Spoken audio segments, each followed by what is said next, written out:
Tata Ace Gold 2023 model. Single owner கண்டிஷனில் இருக்குதுங்க. வண்டி ஒரு 25,000 கிலோமீட்டர் ஓடி இருக்குது. எஃப்சி இன்சூரன்ஸ் ரெண்டுமே இல்லை. வண்டி வெரி ஃபைனலாக கேட்குற ரேட்டு பார்த்தீங்கன்னா 4,15,000 கேட்குறாங்க. யாருக்காச்சும் விருப்பம் இருக்கிறீங்க கால் பண்ணுங்க.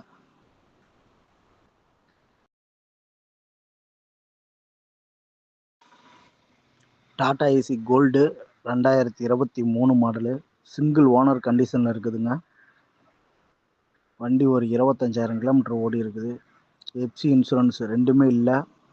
வண்டி வெரி ஃபைனலாக கேட்குற ரேட்டு பார்த்தீங்கன்னா 4,15,000 கேட்குறாங்க. யாருக்காச்சும் விருப்பம் இருக்கிறீங்க கால் பண்ணுங்க.